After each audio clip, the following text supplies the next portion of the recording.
IMF ने पाकिस्तान पर बिजली की पैदावार बढ़ाने पर फुल स्टॉप लगा दिया। हुकूमत ने 2025 तक बिजली की पैदावार में इजाफे की मंसूबाबंदी कर रखी थी।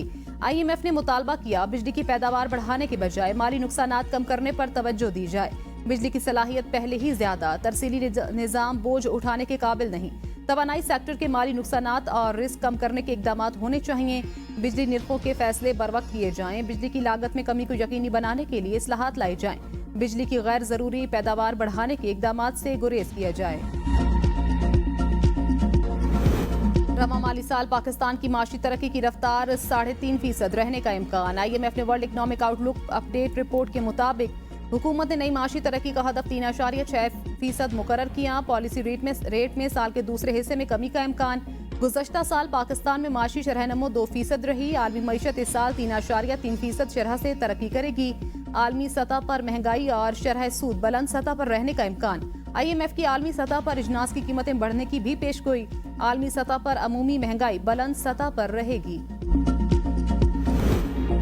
मुश्किल माशी इस्लाहात के लिए मजबूत इंतखाबी मैंडेट का न होना खतरा। आलमी रेटिंग एजेंसी मूडीज की पाकिस्तानी मईशत पर रिपोर्ट। मूडीज का कहना है IMF के नए प्रोग्राम से पाकिस्तान के लिए फंडिंग के इम्कानात में बेहतरी आएगी। नया IMF प्रोग्राम फाइनेंसिंग के मोतबर जराए फराहम करेगा। फाइनेंसिंग में दो तरफा मुमालिक और आलमी मालियाती इदारों से फंडिंग का हसूल शामिल। महंगाई से समाजी तनाव बढ़ने का खदशा। ज्यादा टैक्सों और तवानाई की निर्खों में मुस्तकबिल की एडजस्टमेंट इस्लाहात पर दबाव डाल सकती है। पाकिस्तान की बैरूनी पोजीशन अभी नाजुक। बुलंद बैरूनी मालियाती जरूरियात के साथ 3 से 5 साल पॉलिसियों में मुश्किलात होंगी। पाकिस्तान के पास 9.4 अरब डॉलर के ज़र मुबादला के ज़खायर जरूरियात से काफी कम।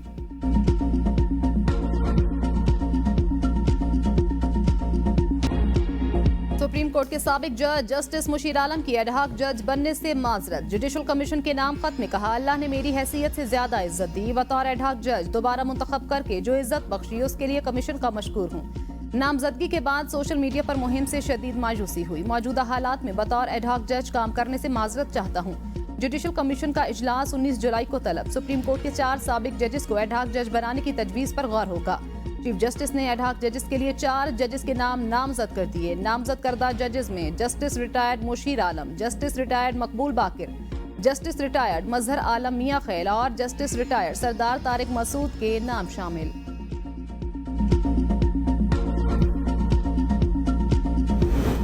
PTI ने एडहॉक जजेस की तकर्री की मुखालिफत कर दी। चेयरमैन PTI बैरिस्टर गोहर कहते हैं 2015 से सुप्रीम कोर्ट में किसी एडहॉक जज की तकर्री नहीं की गई। सुप्रीम कोर्ट ने असूली फैसला किया। एडहॉकिज्म आजाद अदलिया से मुतसादिम। एडहॉक जजेस का छुट्टियों में तकर्रुर और वो भी 4 जजेस एक साथ, इसकी कोई मिसाल नहीं मिलती। ये पूरी सुप्रीम कोर्ट और उसके जजों पर समझौता होगा। चीफ जस्टिस को ऐसे नाजुक वक्त में अदालती तनाज़ात से गुरेज करना चाहिए। कराची और पेशावर बार की सुप्रीम कोर्ट में रिटायर्ड जजेस की एडहॉक तैनाती की मुखालिफत। मुल्क गिर तहरीक चलाने का ऐलान। एडहॉक्स पर सुप्रीम कोर्ट तैनाती नेशनल जुडिशल पॉलिसी की खिलाफ वर्जी करार। बार का कहना है रिटायर्ड जजेस की एडहॉक पर सुप्रीम कोर्ट तैनाती की मजम्मत करते हैं। इसमें कोई शक नहीं। सुप्रीम कोर्ट और हाई कोर्ट में जजेस की कमी संगीन मामला। खाली आसामियों पर अल जिहाद ट्रस्ट केस में सुप्रीम कोर्ट की गाइडलाइन के मुताबिक तैनाती की जाए। जुडिशल कमीशन 19 जुलाई को एडहॉक जजेस तैनात करने जा रही है। ये तकर्रियां बड़े पैमाने पर अदलिया और माशरे के ताने बाने को मुतासिर करेंगी। हाई कोर्ट से तमाम सीनियर जजेस को सुप्रीम कोर्ट में तैनात किया जाए। Peshawar high court bar association ने भी रिटायर्ड जजेस की बतौर एडहॉक जजेस तैनाती को मुस्तरद कर दिया। हाई कोर्ट बार के मुताबिक सुप्रीम कोर्ट में एडहॉक जजेस की तैनाती हाई कोर्ट जजेस की हक तलफी है।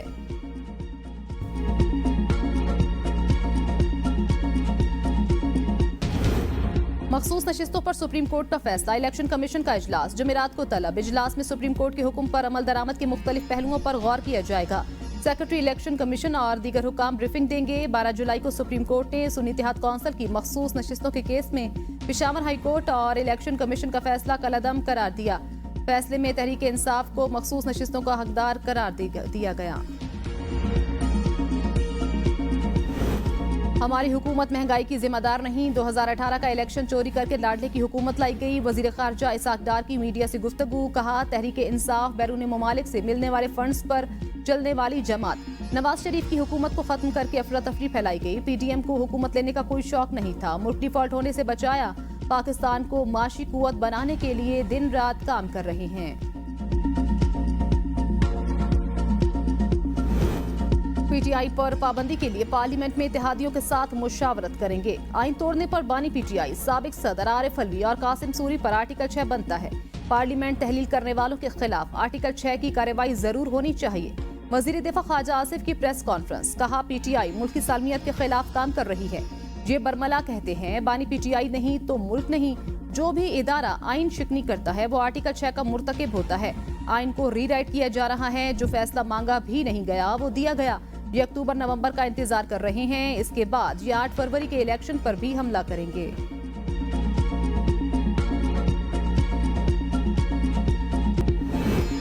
पीटीआई पर पाबंदी का फैसला गैर मंतकी और समझ से बालातर। जज्बात पर मबनी फैसलों के नतायज सूदमंद नहीं होते। एएनपी के सरबराह असफन जारवली कहते हैं एएनपी पर पाबंदी की सूरत में हम इन फैसलों का सामना कर चुके हैं। हुकूमत का फैसला गैर जमहूरी और गैर सियासी रवैयों को परवान चढ़ाएगा। तमाम इदारे आईनी इदारे अख्तियार तक महदूद होंगे तो मसाइल का हल मुमकिन। माजी के गलत फैसलों के असरात आज तक सियासत पर नुमायां। जमहूरियत और सियासी अमल की मजबूती के लिए गलतियों से सीखना होगा। आर्टिकल 6 और पीटीआई पर पाबंदी का फैसला मुस्लिम लीग नून के अंदरूनी खलफशार का नतीजा। मुशीर इत्तिलात खैबर पख्तूनख्वा बैरिस्टर सैफ का इल्जाम, कहा नवाज शरीफ और मरियम नवाज कैंप शहबाज शरीफ का धड़न तख्ता चाहते हैं। मौजूदा फैसले में भी नवाज शरीफ और उनकी साहबजादी की छाप वाज़ेह। मुस्लिम लीग नून के अंदर इक़्तिदार की लड़ाई मंतकी अंजाम को पहुंचने वाली है। मुल्क में मुकम्मल अंधेर नगरी और चौपट राज। गद्दारी के मुर्तकिब दूसरों पर गद्दारी के मुकदमात चलाने की बात कर रहे हैं। पीटीआई के साथ जो कुछ हो रहा है उसकी जिम्मेदार पीटीआई खुद है। और हमारे सिर्फ ये है कि अगर वो सियासी पार्टी बन के चले तो बिल्कुल एक सियासी पार्टी पे तो हम किसी तरीके से पाबंदी लगाने के फेवर में नहीं है। लेकिन पीटीआई का जो रोल रहा है वो एक सियासी पार्टी का अफसोस से कहना पड़ता है कि नहीं रहा है।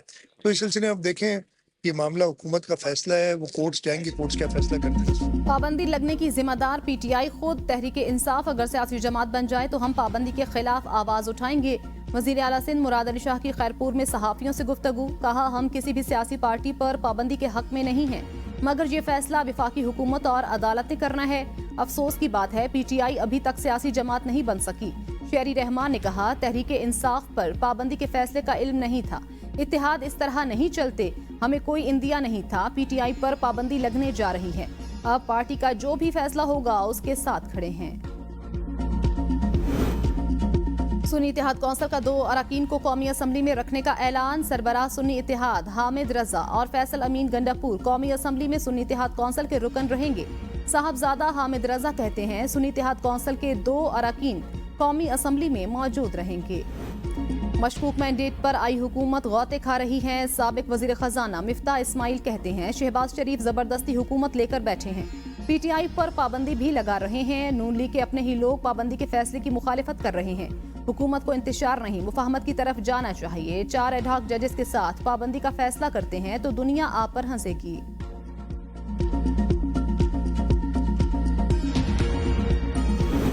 वज़ीर आला केपी की हिदायत पर सनम जावेद इस्लामाबाद में मौजूद खैबर पख्तूनख्वा हाउस मुंतकिल। सनम जावेद अहल खाना के हमरा केपी हाउस में मुकीम रहेंगी।